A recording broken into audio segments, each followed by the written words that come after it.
Hello and welcome back to the Express videos valid for ACCA paper P2. Remember, those are based on our Express notes, which you can freely download from our website www.theexpgroup.com.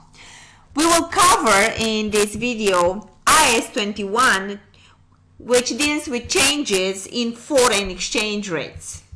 Whenever we have currency or the company has entered into the currency in a foreign exchange, we cannot add those up together without prior translation. In other words put, we will produce individual financial statements or group financial statements in only one currency.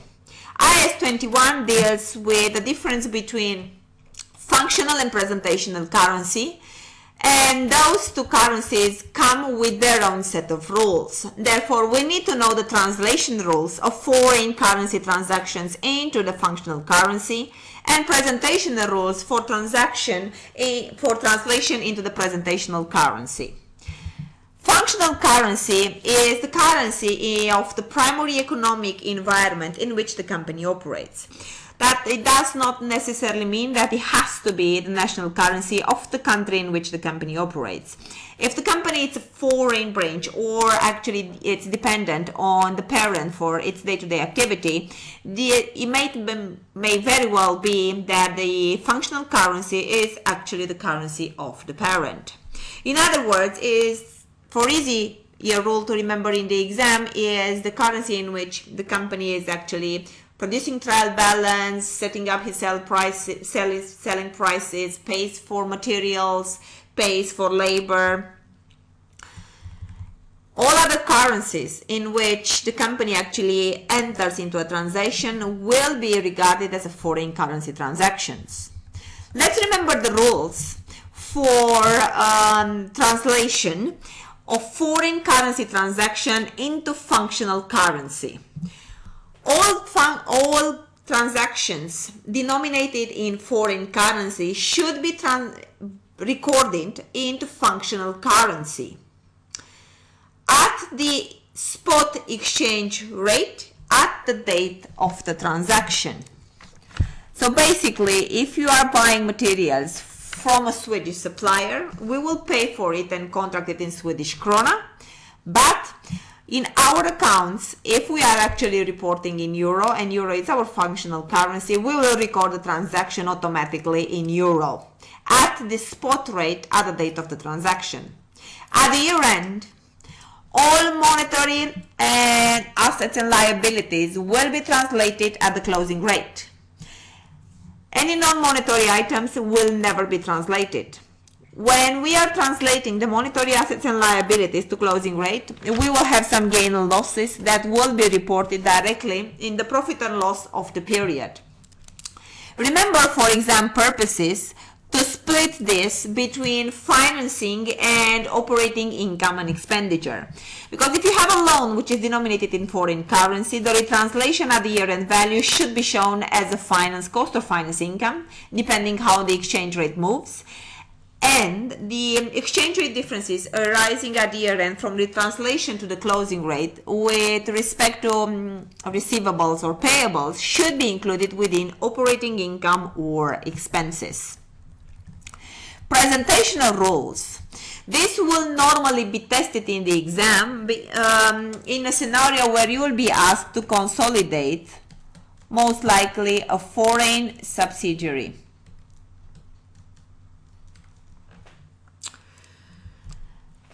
What is to remember is that the company may choose to produce its financial statements in any currency that it wants. So for instance, let's say if you are a company with dual listing, both in the US and on the EU stock exchange, you may choose the dollar as its presentational currency and also the euro as the presentation currency.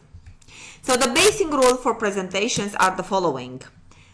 We have to translate the entire statement of financial position at the closing rate. All assets, liabilities, everything that you have in there. All items which are included in the statement of comprehensive income will be retranslated at the average rate for the period or the spot rate for any large one-off items. The exchange rate difference will arise So let's imagine the position of Lear Company at the end of 31st of December 2001, where we have net assets at the beginning of the period, profit for the period, other comprehensive income, dividend declared for the year, and the net assets at the year end. And we have everything denominated in euro. We are given the exchange rates, US dollar to euro, at the beginning, at the end of the period, and average for the year.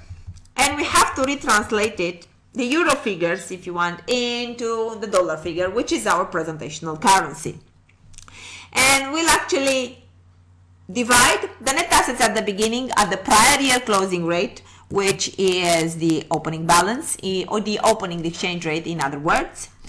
We have the profit for the year, which will be retranslated at the average rate. The same thing will apply to other comprehensive income. Dividend declared for the year, it will be actually recorded, since it's a liability at the year end, at the closing rate. And all the net assets in the statement of financial position will be translated at the closing rate. And if you add up all of these figures, okay, we will actually notice that it does not add up with the net assets which we are included in the statement of financial position. So in here, the missing figure is $800. This difference, it's an exchange rate difference, and it should be booked in other comprehensive income, not the P&L as with translation rules. The gain is not yet realized. This gain or losses will actually accumulate in the reserves until the foreign subsidiary is sold. So,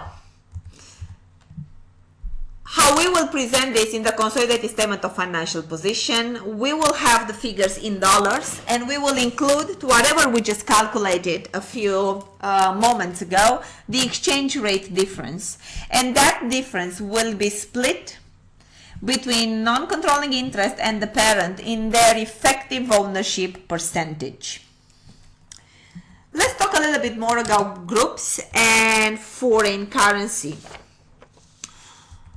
The approach in the exam should be the following.